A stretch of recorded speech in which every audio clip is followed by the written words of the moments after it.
Señor, al abrir tu palabra, qué bendición, qué es aliento, qué es ánimo, qué es consuelo.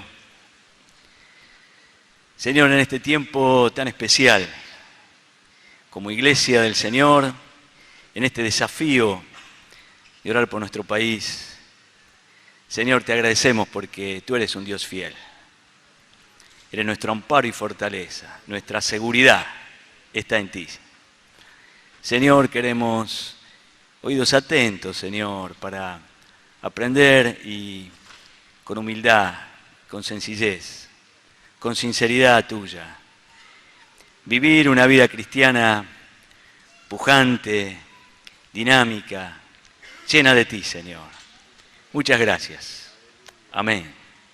Hace más o menos 2 meses que hay un libro de la Biblia, que es la carta del apóstol Pablo a los tesalonicenses, que la he estado meditando, he estado leyendo, he estado fijándome en los versículos y noto en la iglesia de tesalonicenses que era una iglesia contagiosa, tenían un cristianismo contagioso. Hemos oído hablar de enfermedades contagiosas. Son aquellas que se transmiten de una persona a otra, ya sea por el contacto físico o por la secreción del cuerpo de una persona infectada. En los niños el contagio se hace mucho más evidente cuando van al jardín, al preescolar, a la escuela primaria, aunque también a veces en los adultos, a veces en los geriátricos hay contagio, y muchas veces el contagio, la erupción en la piel, en las mucosas, se hace difícil de distinguir, y aunque en los últimos años hay un enorme descenso de ciertas enfermedades, pero aquellos que no se vacunan o la vacunación es incompleta, se enferman. Y hay enfermedades que son difíciles de diferenciar, aún para los médicos.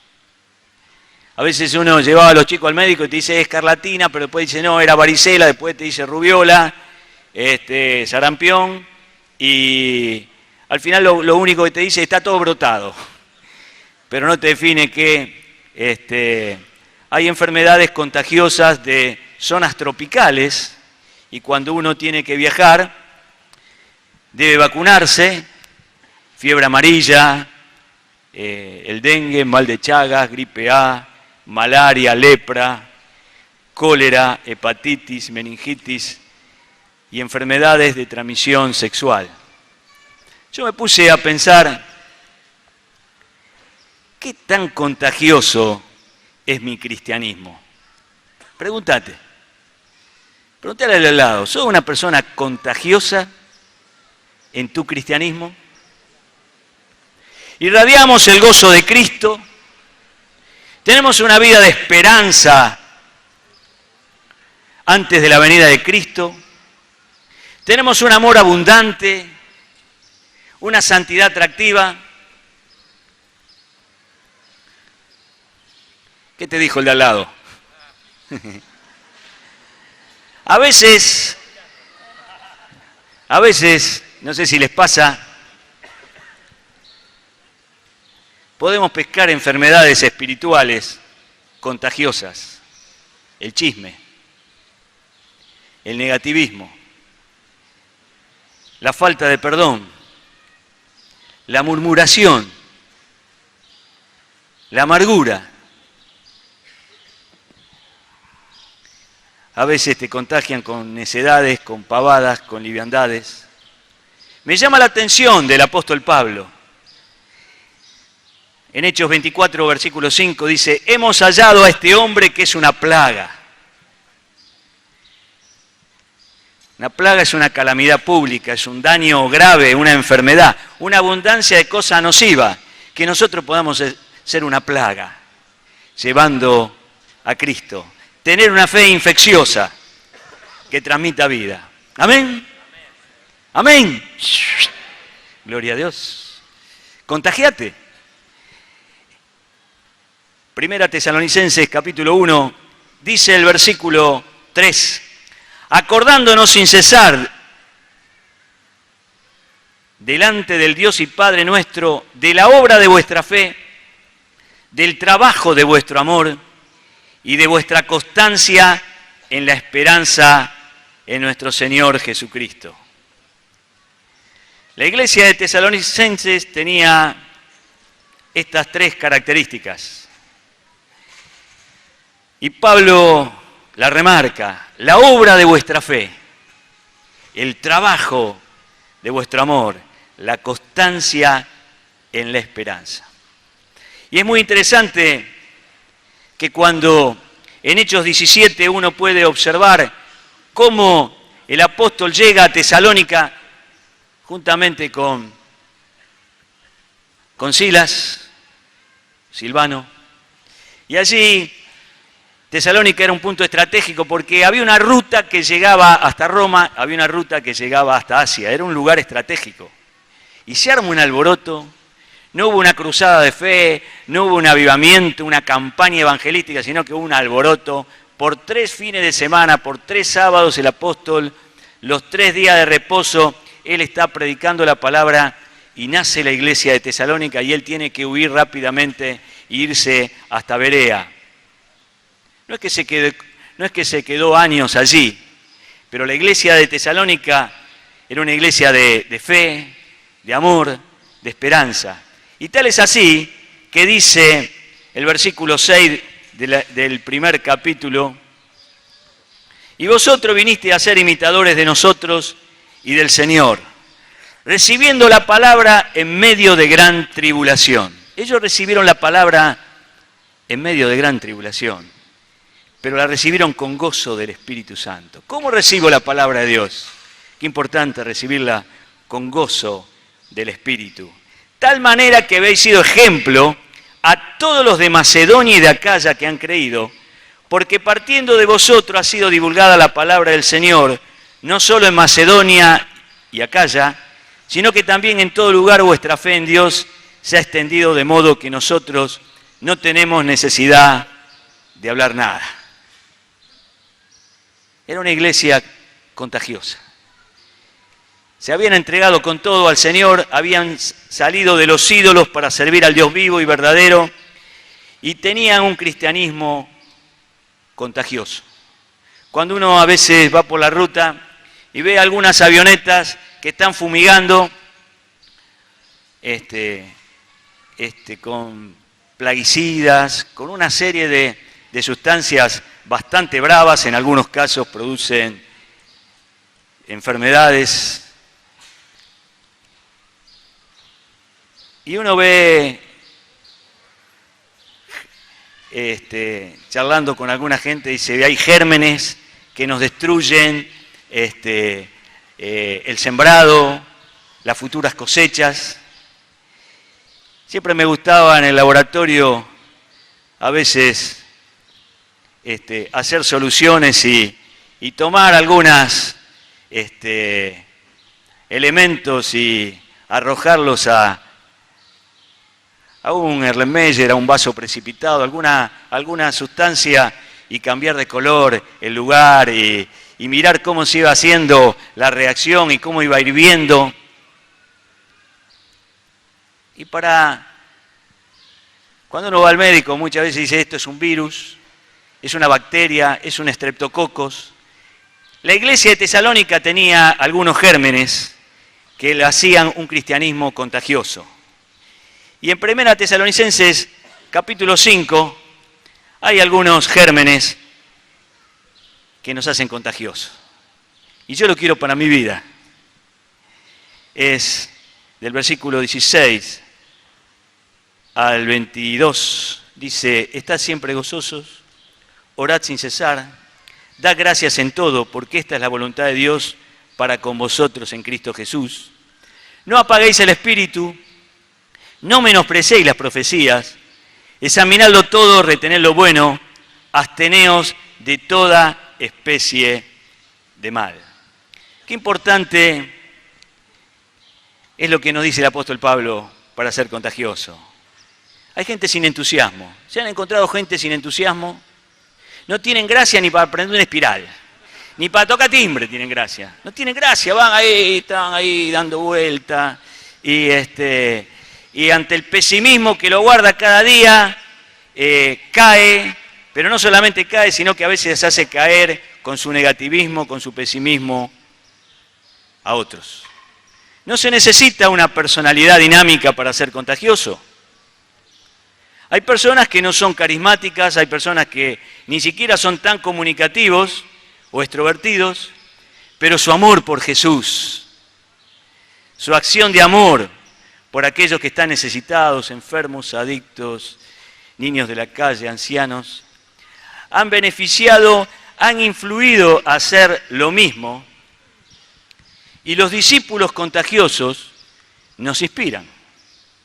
Yo cuando veo a Concepción, a Claudelina, a María Esther Castillo, y vos la saludás, son gente de oración, gente que siempre tiene palabra de Dios. Te contás con el viejo Mario, ahí, y siempre tiene alguna cosa, alguna acción que él tiene que hacer. Visitar a uno, visitar a una familia, la seccional tal. Qué importante los discípulos contagiosos. Algo que me marcó grandemente en mi vida, cuando era pibe, yendo a la iglesia evangélica, la iglesia tenía la característica que los pastores eran itinerantes. Estaban 4 años en un lugar, 4 años en otro lugar, después viajaban, iban al norte, al sur. Me acuerdo que cuando era chico había un pastor joven, para mí ahora, en su momento vos lo ves grande, pero era un pastor que no llegaba a los 40 años. Él y su esposa habían venido de San Juan, eran de esa provincia, no tenían familia aquí en Rosario. La congregación estaba en Arroyito, pero ellos vivían cerca de Provincia Unida y 27 de Febrero. No tenía auto, así que él tenía que tomar varios colectivos para ir a la congregación. Él no solamente tenía la congregación allí en Arroyito, sino también tenía en Capitán Bermúdez. Como tenía graves problemas económicos, daba clase de química en el industrial de Capitán Bermúdez. Tenía 5 hijos. El primero tenía un retraso mental. La segunda hija era ciega. El tercero, podemos decir, no tenía ningún problema. El cuarto hijo tenía problemas para caminar, hasta el abdomen era normal, después arrastraba sus piernas, y la quinta no tenía ningún problema. Su esposa enfermó de cáncer. Comía salteado. Cuando llegaba a mi casa, siempre mi abuela y mi mamá le preguntaban, pastor, ¿hoy comió? Venga. Y comía en casa, y él era una fuente de gozo. Era una fuente de alegría. Y yo siempre le decía, ¿cómo este personaje, qué tiene? Este es distinto. Este tiene una cosa que es completamente distinto. Yo era, en la escuela dominical estaba con Eddie, que era el chico más grande, y me podía expresar con él como podíamos, pero le tenía un cariño muy especial. Cuando murió Kennedy en Estados Unidos,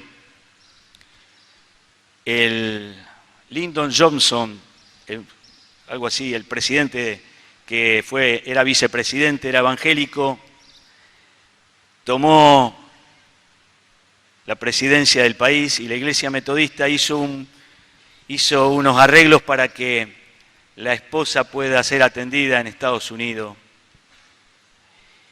Eran los primeros momentos de la bomba de cobalto y de una serie de rayos, y allí en Estados Unidos al poquito tiempo murió. Él se quedó durante muchos años allí en Estados Unidos, y después de 20 años regresó a la Argentina y me avisaron que estaba en Rosario y lo fui a ver. Tenía la misma gracia, la misma vida de Dios que contagiaba.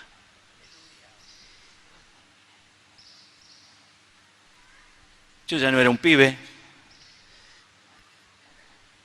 Le dije, pastor, quiero decirle algo. Su vida era una calamidad.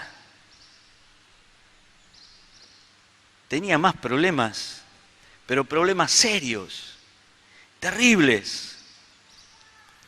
Yo me acuerdo que puso la mano en mi hombro y me dijo, Dios es bueno, Néstor. Dios es fiel, Néstor.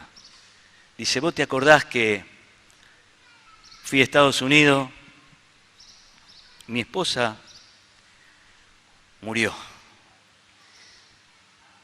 Tuvo una muerte tan digna como sierva de Cristo que contagió el lugar donde ella estaba. ¿Te acordás de Eddie, mi hijo mayor? Sí, cómo no me acordar. Trabaja en una fábrica de transitores y es útil, a pesar de su retraso. ¿Te acordás de mi segunda hija? Sí, es directora de música de ciegos en Estados Unidos. Y una de los coros más famosos, ella es la directora. Oh. ¿Te acordás del cuarto hijo que tenía problemas en las piernas? Sí, él enseña natación para discapacitados. Dios es bueno, Néstor. Dios es fiel, Néstor, me dijo. ¿Le puedo decir algo? ¿Cómo era? ¿Cómo era que con tantos problemas yo estaba siempre comunicado, en conexión con la usina, que es mi Dios? ¡Aleluya! ¡Gloria a Dios! A mí siempre me llamó la atención. Y siempre que me acuerdo que se te pincha la goma, tenés un problema con el cuerito de la canilla, me acuerdo de este pastor. Yo digo, tenemos que hacernos problemas por los que son problemas. Pero Pablo le escribe a los tesalonicenses y le dice, estad siempre gozoso, orad sin cesar. Dad gracias en todo. El gozo es contagioso. Estás con personas gozosas y te contagian. El gozo de un discípulo refleja la vida de Dios y tiene humor. Y ve la perspectiva de la vida con optimismo. Hay problemas, hay dificultades, pero tiene un espíritu jovial, porque aunque el hombre exterior se va desgastando, el interior se renueva día a día, porque el gozo del Señor es nuestra fortaleza. Y el gozo es una señal más segura de la presencia de Dios. ¿Amén? Pablo le dice, orad sin cesar. La segunda orden que les dice a los tesalonicenses, ellos lo tenían, pero él le va afirmando para que no se pierda en nuestra vida. El orar sin cesar va enlazado con el gozo. El que ora cesa de pecar, el que peca cesa de orar. Siempre me llamó esa atención.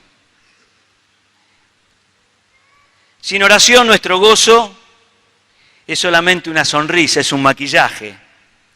Y el gozo surge de un corazón que, aunque tiene cargas, está libre de las tiranías de ellas. Dice, echando toda vuestra ansiedad sobre Él, porque Él tiene cuidado de vosotros. Amén.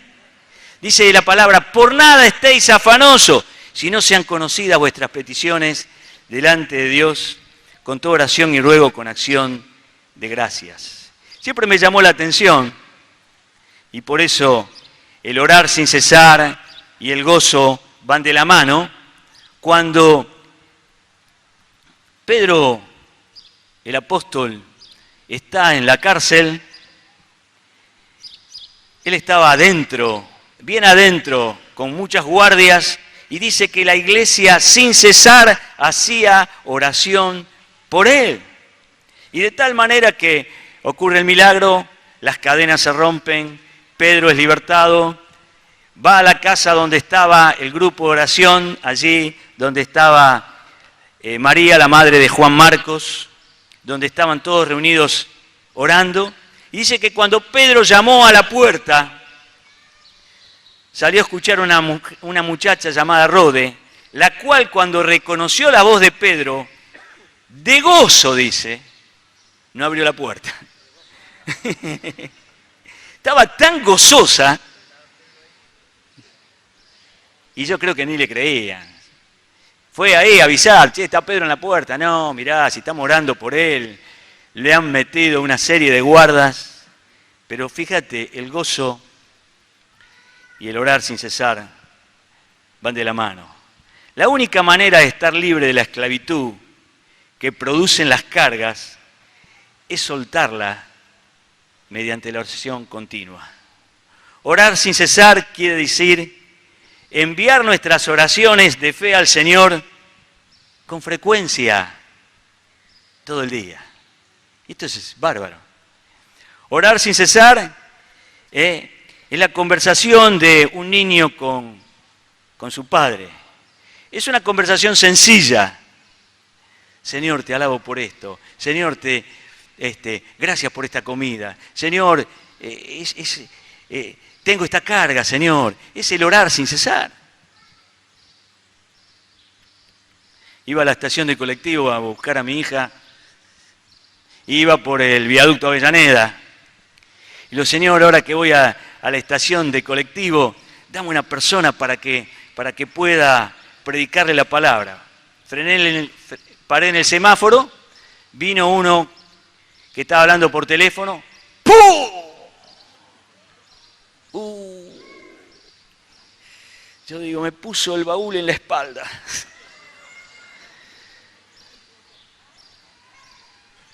Le dije, Señor, yo estaba orando para... Me dijo, predicale a este. ¿Cómo es el Señor, Qué bárbaro, Así que tuve que dar la vueltita allí, por Avellaneda. Me bajé, había un tipo y dice, matalo, te estaba hablando por teléfono. Pegale.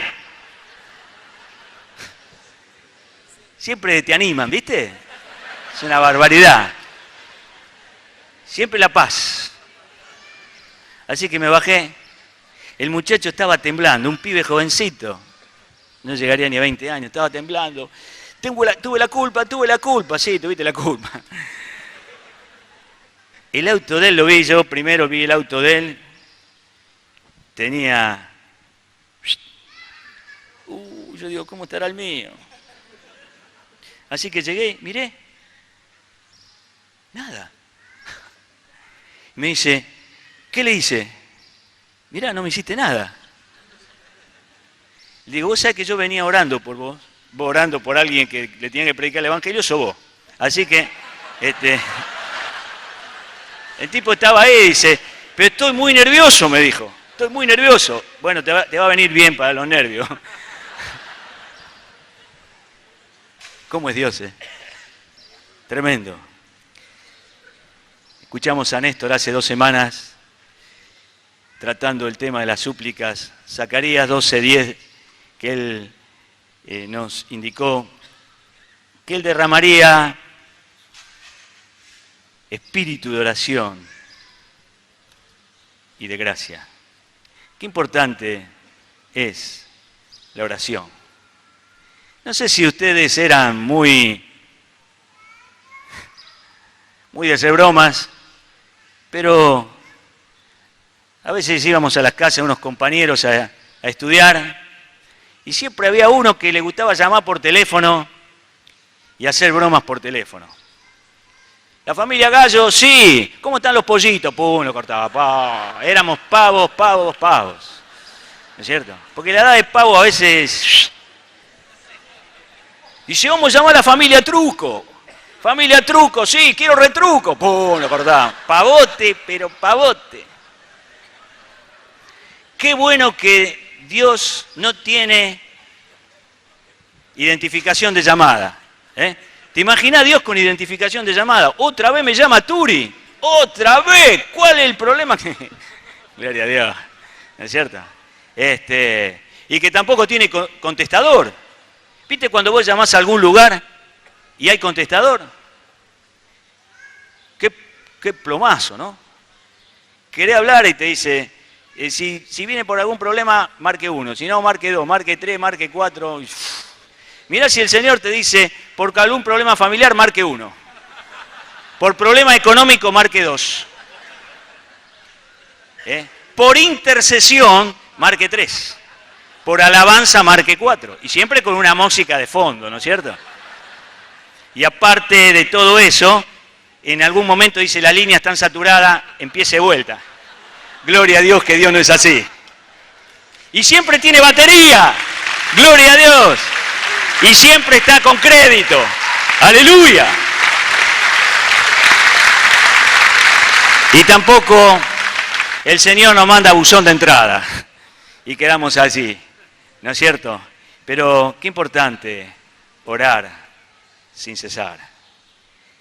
Luego dice otro germen contagioso. Dice... Gracias por el ventilador que me tira. Gloria a Dios. Dice, dad gracias en todo, porque esta es la voluntad de Dios para con vosotros en Cristo Jesús. Como resultado de la oración sin cesar, vamos a cultivar un corazón gozoso y también un espíritu agradecido. Pablo nos dice que debemos dar gracia por todo, sino que dice tenemos que dar gracia en todo. El domingo pasado, le comentaba a Víctor, tuvimos una experiencia con el pastor de San Nicolás, muy hermosa. Mientras íbamos a Santiago del Estero, un sobrino de Pedro, el pastor, nos avisó si lo podíamos ir a visitar. Él se había enterado que íbamos a Santiago del Estero y si podíamos pasar por su casa.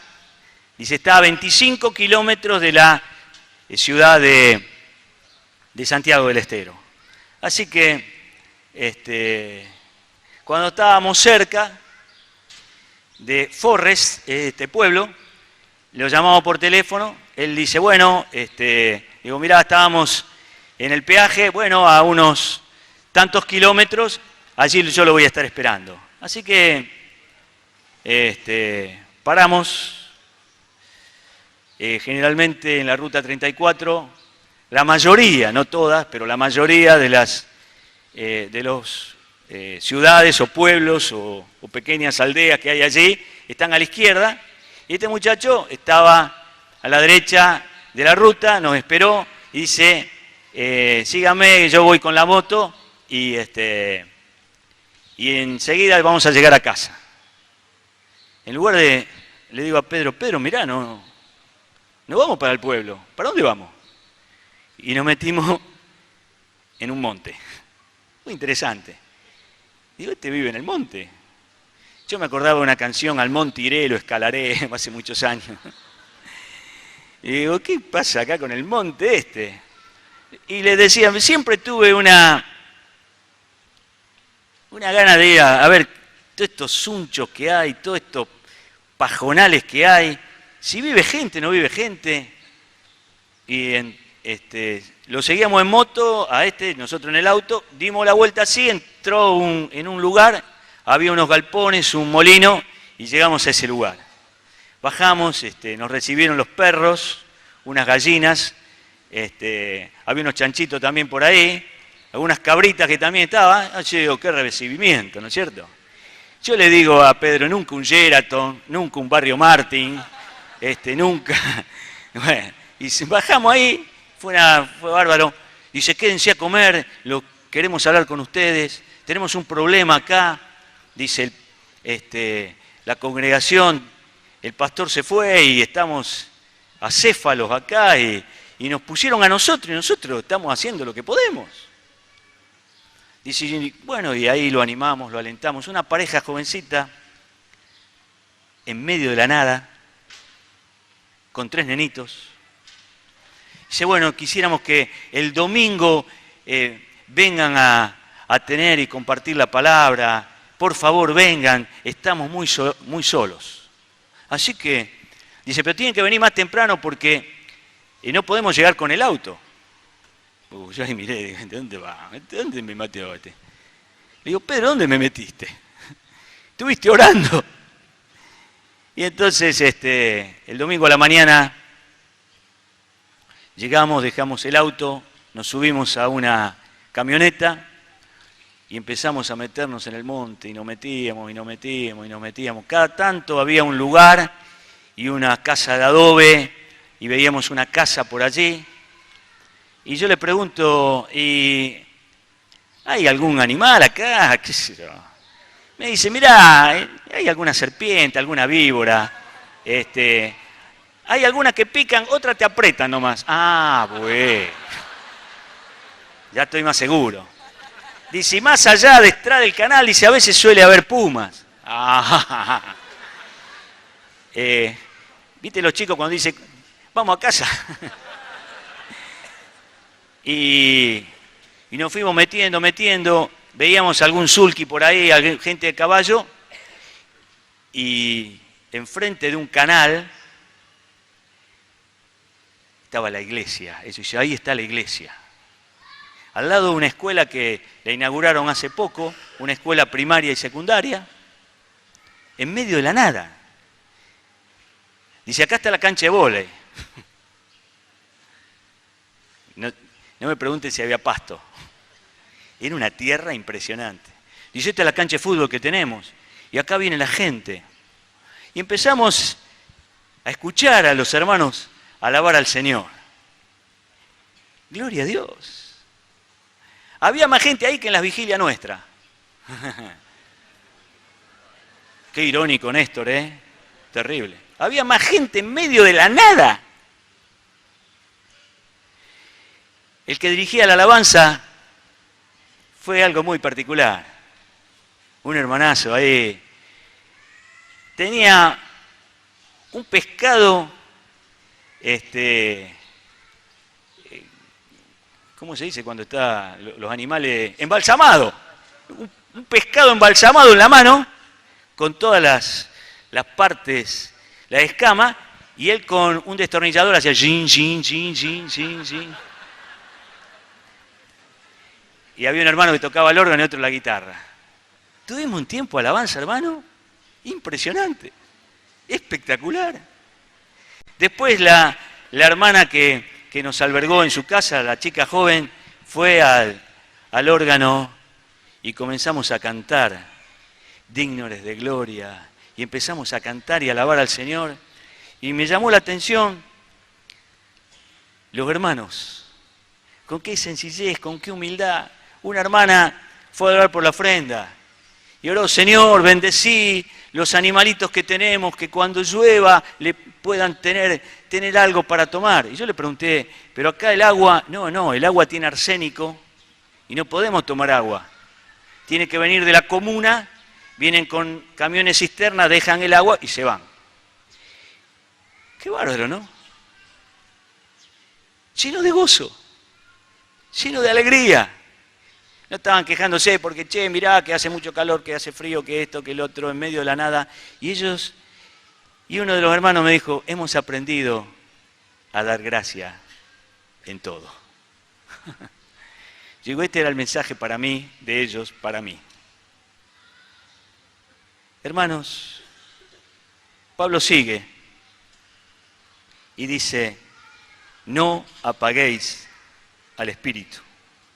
Pablo ahora dice algo negativo. Es como si nos dicen, dejen de apagar el Espíritu. El pecado, las quejas, las conversaciones, a ciertas amistades, que muchas veces hace que el Espíritu se apague. El fuego del Espíritu quema nuestro pecado y nos hace sensibles nuestros corazones y nos llena de pasión para hablarles a Cristo al mundo. Amén. Yo le decía a Cristian, nos estábamos viendo con Cristian por ahí, y yo, Cristian, tenés la oportunidad única de predicarle a muchos compañeros que no son de Cristo y que están ahora ya en Francia. Y ayer me decía, estuve hablándole a 2 tunecinas, fue bravo, eran musulmanas. Y yo da gloria a Dios. ¿Usted pensá que va a estar en Europa? Ahí se prendió con ellas acerca de Cristo. Gloria a Dios. Digo, ¿qué le hablaba? Hice un poco en francés, un poco en inglés, y lo que era, pero trataba de darle confianza en Dios. No apaguemos al Espíritu. Dice, no menosprecéis las profecías.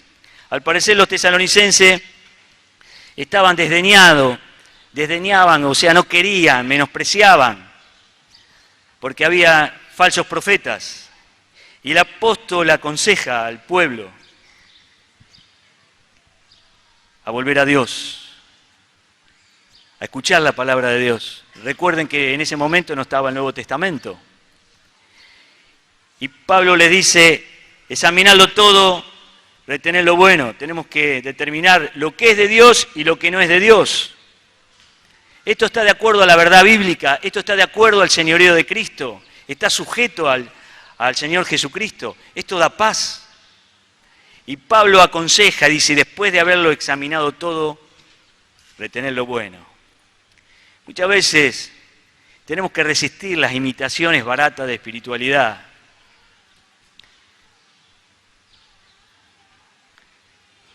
Yo no sé cómo lo tomaste vos, pero que 150.000 personas se reúnan en Buenos Aires con un barbudo que le enseñe a respirar y todo eso, a mí me puso bastante en ebullición químicamente. Cuando uno ve algunas cosas, cómo la gente quiere lo fácil, no quiere compromiso, no quiere consagración, la iglesia tiene que ser columna y baluarte de la verdad. No tenemos que jugar a ser cristianos los domingos, no conformarnos con la mediocridad de una vida cristiana. Estos gérmenes que hacen que el cristianismo sea contagioso, de estar gozoso, de orar sin cesar, de dar gracias por todo, de no apagar el espíritu. Hay otro ingrediente importante que es el tiempo. Dios no hace las cosas llame ya. El que comenzó la obra en vos la va a perfeccionar hasta el día de Jesucristo. Aleluya. Los cambios no ocurren rápidamente, sino lentamente. Me llamó la atención que Pablo les dice a los hermanos en el mismo capítulo 5, versículos del 12 al 15, os rogamos, hermanos, que reconozcáis a los que trabajan entre vosotros y os presiden en el Señor y os amonestan, y que lo tengáis en mucha estima y amor por causa de su obra. Tened paz entre vosotros. También os rogamos, hermanos, que amonestéis a los ociosos, que alentéis a los de poco ánimo, que sostengáis a los débiles, que seáis pacientes para con todos. Mirad que ninguno pague a otro mal por mal. Antes, seguid siempre lo bueno, unos para con otros y para con todos. La etapa que más me gustaba del año, aparte de las vacaciones, era Navidad. Siempre me gustó la Navidad, porque la Navidad es un tiempo de recibir regalos, de hacer regalos, de una tarjeta, de llamar por teléfono. Y hay algunas cosas que son regalos de Dios. La iglesia es un regalo de Dios para nosotros. Los hermanos son un regalo de Dios. Y acá el apóstol Pablo dice, os rogamos, hermanos, que reconozcáis a los que trabajan entre vosotros y os presiden. Acá dice algo muy interesante, el respeto y el reconocerlos, tenerlos en alta estima y amor por causa de su obra. Hay algunos, ¿cuántos son bendecidos por los líderes del grupo familiar? Amén. Hay algunos que somos bendecidos. Los hermanos abren su casa, oran, claman a Dios por tu vida.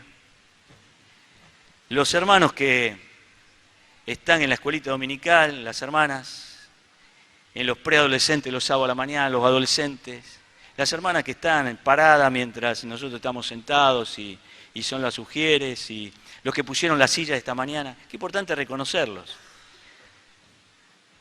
Un hermano me dijo, no, yo no le digo nada para que no sea grande. No, decile, hermano.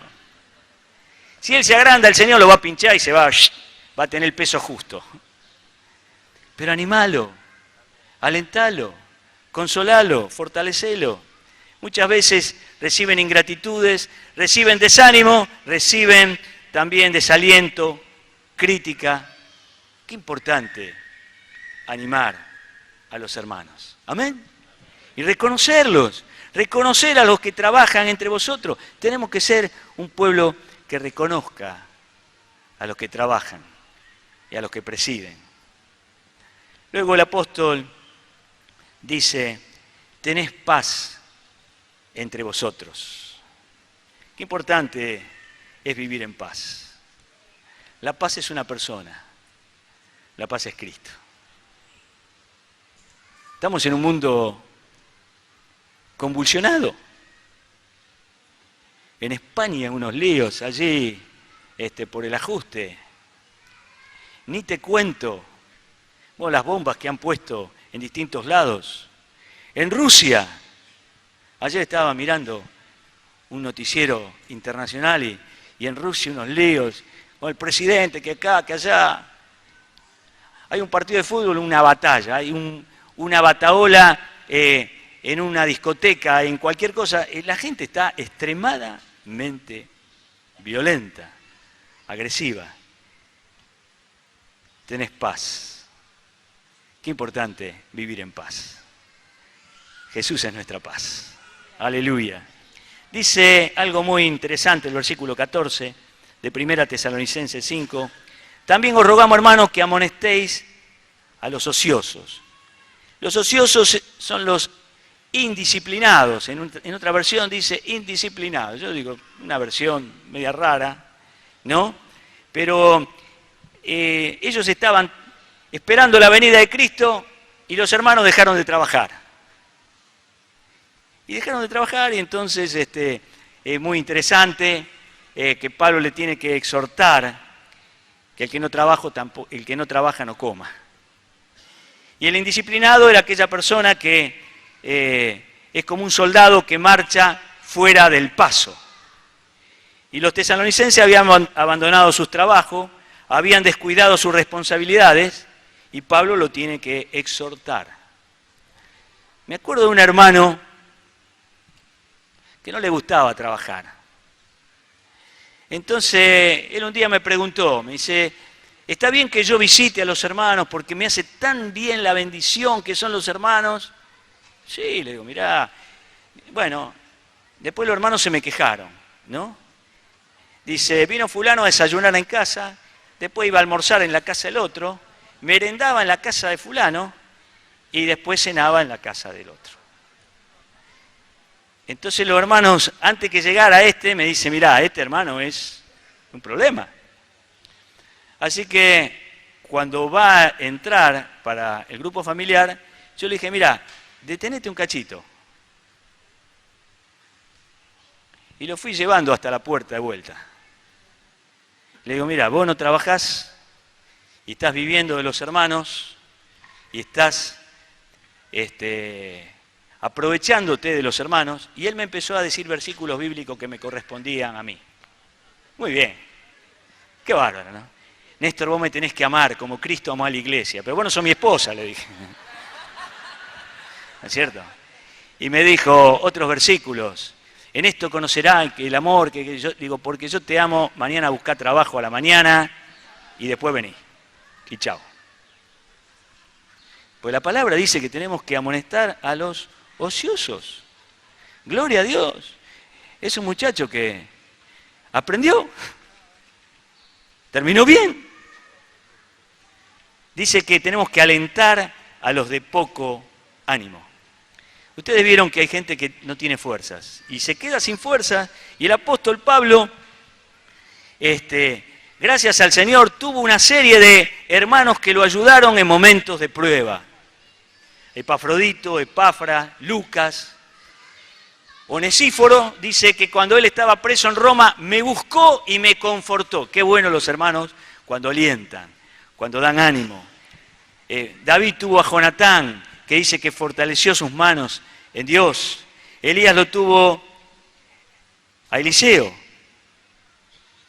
Él da esfuerzo al cansado y multiplica la fuerza a aquel que no tiene ninguna. Pablo dice también que amonestéis a los ociosos, que alentéis a los de poco ánimo, que sostengáis a los débiles, que seáis pacientes para con todos. Paciente es un temperamento amplio. ¿Sos de mecha corta o de mecha larga? Mecha corta. Yo a veces mecha corta. ¡Bum! Quiero hacer la cosa rápidamente, reacciono mal. Y acá la palabra me dice a mí, tenés que ser pacientes para con todos. No para algunos, para con todos. Mirá que ninguno pague a otro mal por mal. No tenemos que devolver mal por mal. Hoy no perdonar, hoy tomar revancha, vengarse, insultarse, es lo común. Y si no se lo dicen en la cara, se lo dicen en el Twitter, se lo dicen en el Facebook, se lo dicen donde se lo tienen que decir, no, dicen cualquier cosa. Estaba charlando con un pastor muy entristecido. Fue a amonestar a una gente que estaba, y fue con mucho amor, porque es una persona con mucho amor, y los hermanos empezaron a decirle cosas por el Facebook, por el Twitter, por qué sé yo. Ahora tenemos que aprender una serie de palabras nuevas que ¿no es cierto? Esos adelantos son para bendecir, no para maldecir. Son para animar, son para alentar, no para sacar el cuero a este, al otro y al de más allá. Porque acá no dice sacar el cuero a cada uno. No dice, ¿no? ¿Está en tu Biblia? Dice sostener a los débiles. Paciente para con todos. Podés estar de acuerdo con uno, podés estar de acuerdo con otro. Tenemos que ser de bendición. Me ha bendecido los 40 días de ayuno. Hoy, por ejemplo, el que leí esta mañana, una iglesia militante, interesante. El de orar. Hermano, tenemos que utilizar eso para bendecir. Las redes sociales no son para embroncarse y sacar el cuero a decir mal del otro, sea lo que sea. Y ojo, siempre temo a Dios lo que le pasó a María, ¿no? La hermana de Moisés. Le criticó a Moisés por la mujer que había tomado y qué sé yo. Una semana leprosa fuera del campamento, la nube no avanzó. Ojo, la crítica, el chisme, a quien sea. Tenemos que sostener a los débiles, tenemos que orar unos por otros. Y dice la palabra de Dios, No pagues mal por mal. Antes, seguir lo bueno, unos para con otros y para con todos. ¿Cuántas divisiones a veces existen en las iglesias? Por sacada de cuero, por no tener un cristianismo contagioso, lleno de fe, lleno de palabra de verdad. Y la Biblia nos enseña que la palabra tiene que abundar en abundancia en nuestro corazón, que tiene que morar en abundancia.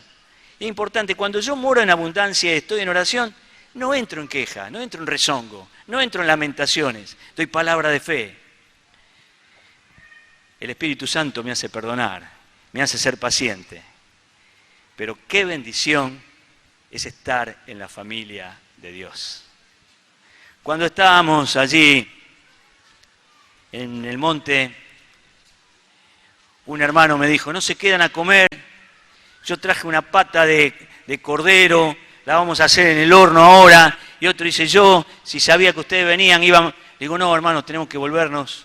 Quiero estar a la noche en Rosario, queremos salir ya. Nos hubieran dicho, dice, porque para nosotros la iglesia es todo. Me gustó eso. La iglesia es todo. Y saben, dice, nosotros, me dijo un hombre, tenía más arruga que no sé qué. Me dijo, nosotros no somos reunionistas. Nosotros amamos a los hermanos y por eso queremos estar juntos. Y cuando alguien termina de trabajar, yo pongo ensillo el caballo y me vengo para la iglesia porque sé que alguien va a estar allí orando y me va a bendecir. Y yo también lo voy a bendecir. Y yo pensé, qué importante son los regalos. Y los hermanos son regalos para nosotros. ¿Amén? No lo dice muy... Yo con este sí, con el otro no. ¿No? Qué importante el respeto a los líderes. Qué importante vivir en paz. Qué importante alentar, ayudar a los débiles, a ser paciente para con todos. Decile a tu hermano, yo digo, sería bueno que los líderes se pongan de pie. ¿Dónde están los líderes? ¿Se pueden poner de pie los líderes con la esposa? Muy bien, gracias. Los líderes de pie, Los líderes de pie. Muy bien. Los que están haciendo algún trabajo, entre los adolescentes, el que está haciendo algún trabajo en la cadena de oración, y que los hermanos le podamos decir, Diego, María Fernanda son un regalo de Dios para mi vida. ¿Amén? Es fácil criticarlo, mirá cómo hace esto, cómo hace el otro, yo lo vería mejor. No, no lo haga mejor, déjalo a ellos. Pero decíselo. Amén. ¿Por qué algunos hermanos que son del grupo de Diego, de Guillermito, se acercan a los hermanos y les pegan un fuerte abrazo y lo alientan y lo animan? Amén. Es una bendición, David. Es una bendición. Santiaguito es una bendición. Te cuenta la historia de una manera en 3D.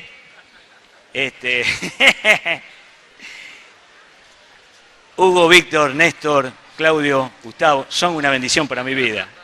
Amén. Son una bendición para mi vida. Lo veo a Beto por allá, es una bendición para mi vida. Aleluya. Gloria a Dios, animalo, somos la familia de Dios. Amén. Aleluya. Gloria a Dios.